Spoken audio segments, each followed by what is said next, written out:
अभी हमने बात की बाबर के मृत्यु। 26 दिसंबर 1530 को बाबर का देहांत हो गया और 4 दिन बाद उसने अपने सबसे बड़े बेटे हुमायूं बाबर द्वारा विजित प्रदेशों का शासक नियुक्त किया गया। बाबर हुमायूं जो इसका सबसे बड़ा पुत्र था और बाबर के 4 संतानें थी, लेकिन जब हुमायूं सिंहासन पर बैठा तो उसको काफी कठिनाइयों का सामना करना पड़ा। कठिनाइयां भी कई तरह की हैं जिन पर हम लोग डिस्कस करेंगे और यही हमारे सिलेबस में है। तो सबसे पहले हम जानेंगे हुमायूं के बारे में। हुमायूं देखिए, ये 1530 एडी में 1530 एडी टू 1540 एडी तक या ईस्वी तक 1540 ईस्वी तक, और उसके बाद 1555 ईस्वी से 1556 ईस्वी तक ये मुगल राज्य के सिंहासन पर बैठा। बाबर के 4 पुत्रों में सबसे बड़ी संतान थी। इसका वास्तविक नाम या पूरा नाम हम कह सकते हैं हुमायूं का पूरा नाम नासिरुद्दीन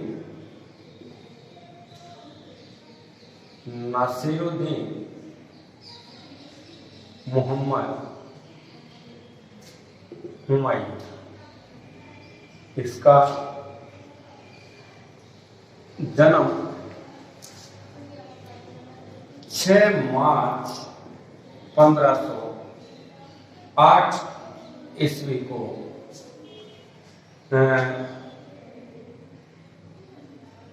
हाकिम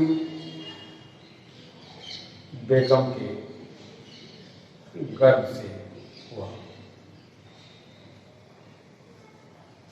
हाकिम बेगम बाबर की सबसे प्रिय पत्नियों में से एक पत्नी थी, जिनकी कोख से 1508 ईस्वी मार्च 1508 ईस्वी को हुमायूं का जन्म हुआ।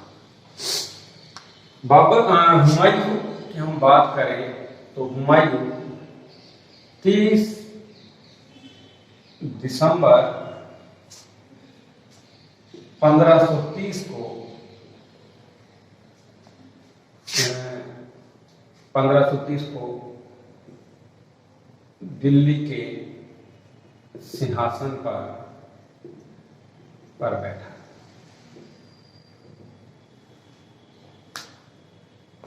आने वाली समस्याएं जो हुमायूं के सामने थी, उसका रीजन ये था कि जब बाबर की मृत्यु के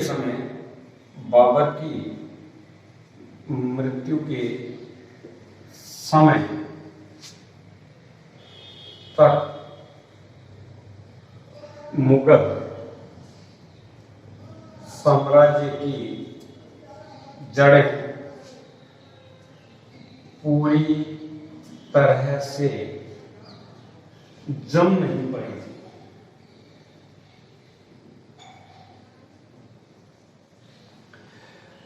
क्योंकि बाबर ने जो साम्राज्य हुमायूं को दिया या उसकी मृत्यु के बाद जो साम्राज्य हुमायूं के हाथ में आया, वो बेसिकली एक सैनिक संगठन पर आधारित राज्यों का गठन था। प्रशासनिक व्यवस्था ही नहीं थी, केवल बाबर जीतता चला गया और वहां अपने सैनिकों को छोड़ता चला गया। इसके अलावा ज्यादा कुछ था नहीं इनके, क्योंकि ये नया ही स्थापित हुआ राज्य था और अपनी स्थिति को मजबूत करने के लिए अपने दुश्मनों को समाप्त करते हुए केवल बाबर आगे से आगे ही बढ़ता जा रहा था। पीछे वो कोई स्ट्रॉन्ग प्रशासनिक व्यवस्था को स्थापित नहीं कर पा रहा। और बाबर ने, अगर हम लोग पिछली क्लास में देखते हुए हैं कि बाबर ने 4 साल ही तो भारत में राज किए और इन 4 सालों के अंदर उसने 4 ही तो युद्ध किए। पानीपत का युद्ध, उसके बाद खानवा का युद्ध, फिर चंदेरी का युद्ध और फिर घाघरा का युद्ध। वो केवल अपने साम्राज्य में और अपनी सीमाओं के साथ लगते हुए दुश्मनों को हटाने की कोशिश में लगा रहा। इसलिए केवल वो जहां से जीतता चला गया वहां अपने सैनिकों को अपॉइंट करता चला गया। कोई पॉलिटिकल सिस्टम नहीं था। और जब राज्य बड़ा हो गया और वहां प्रशासनिक व्यवस्था को लागू करने की बारी आई, तब उसे ये दुनिया छोड़कर जाना पड़ा। 26 में एक्सपायर हुआ, 26 दिसंबर को एक्सपायर हुआ। 4 दिन बाद हुमायूं को गद्दी सौंप दी गई। लेकिन हुमायूं जब दिल्ली के सियासत पर बैठा तो उसको कई तरह की कठिनाइयों का सामना करना पड़ा। हुमायूं को सिंहासन पर बैठते ही कई तरह की कठिनाइयों का सामना करना पड़ा।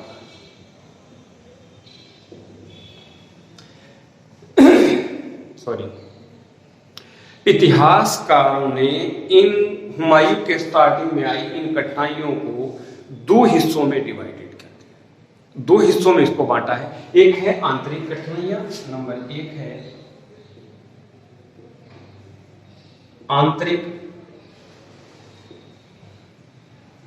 कठिनाइयां और दूसरी है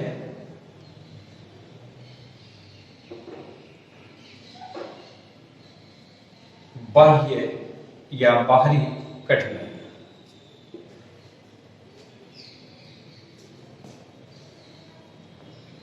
सबसे पहले हम आंतरिक कठिनाइयों की बात करते हैं।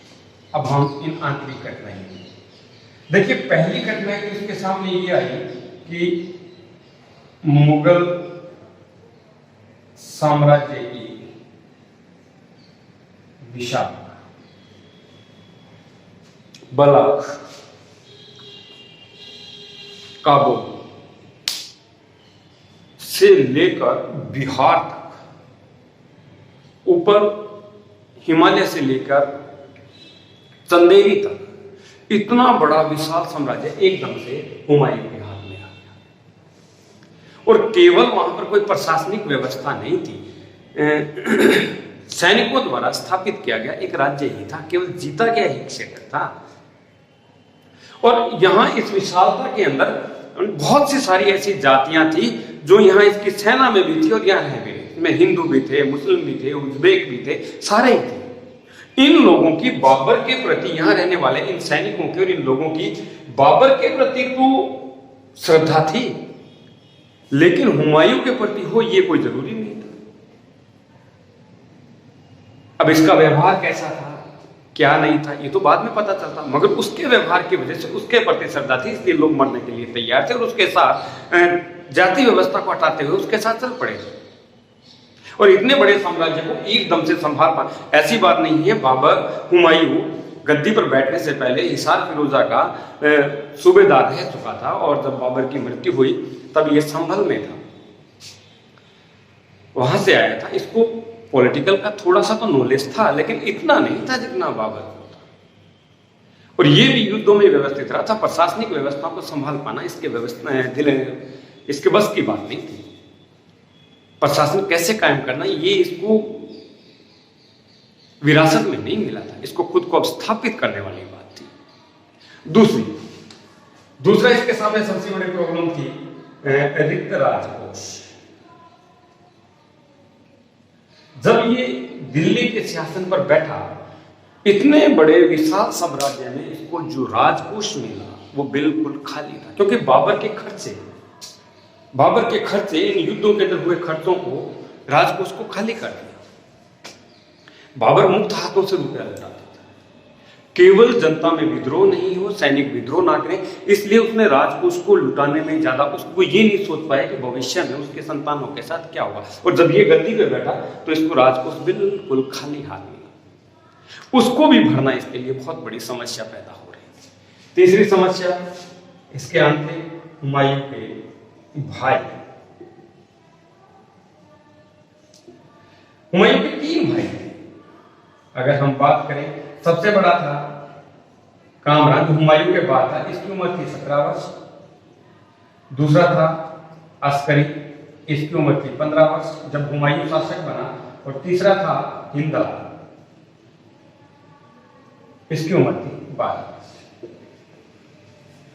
अल्पसंख्यक बालक थे इसके साथ। और जो बाबर ने मरने से पहले इसे कहा था कि अपने भाइयों के साथ गद्दी पर बैठने के बाद कोई विरोधाभास नहीं होना चाहिए तुम्हारा, उनकी परवरिश अब तुम पिता बनकर करो।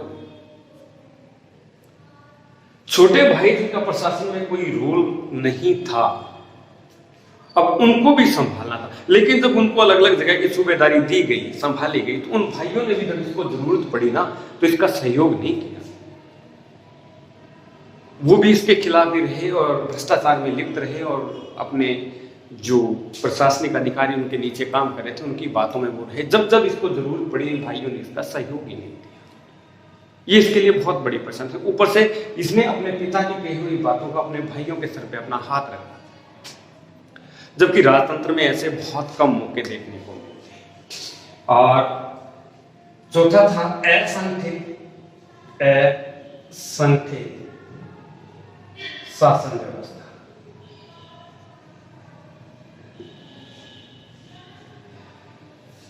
जो पॉलिटिकल सिस्टम, जो प्रशासन, जो राज्य इसको मिला वो पूरी तरह से संगठित नहीं था, प्रशासनिक व्यवस्थाओं पर आधारित नहीं था, सैन्य व्यवस्था पर आधारित था। संगठनात्मक व्यवस्था नहीं थी राजतंत्र। जीतते गए, सैनिक बैठाते गए, जीतते गए। अगर कि एक क्षेत्र के किसी एरिया में अगर मान लीजिए कि अटैक कर दिया, विद्रोह कर दिया, तो ये क्या करेगा? सिस्टमेटिक आधार पर तो चल नहीं रहा था। लूटो राज करो की नीति पे था। केवल सैनिकों के ताकत के दम पर यह राज्य स्थापित हुआ था। और एक था बाबर के संबंधी।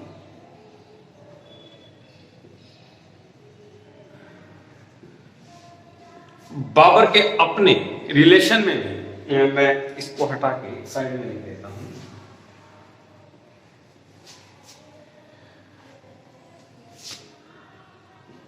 बाबर के संबंधी, बाबर के रिश्तेदारों ने भी इतने बड़े विशाल साम्राज्य को अपने हाथ में लेने की पूरी कोशिश की। बाबर तो राज्य कायम करके चला गया, पका पकाया खाने की सबकी इच्छा, बनाने की इच्छा नहीं। जब इतना बड़ा साम्राज्य मिला तो उन्होंने सोचा कि क्यों नहीं हुमायूं को हटाकर इतने बड़े साम्राज्य को जो हमें बना बनाए मिल गए हम ले लें। उन्होंने भी इसके लिए समस्याएं पैदा की। इन समस्याओं से लड़ना अब हुमायूं की जिम्मेदारी बनती थी। ये कुछ महत्वपूर्ण समस्याएं हैं जो इतिहासकारों ने हमारे सामने रखी हैं। ये हुमायूं की आंतरिक परेशानियों में या कठिनाइयों में मानी जाती है।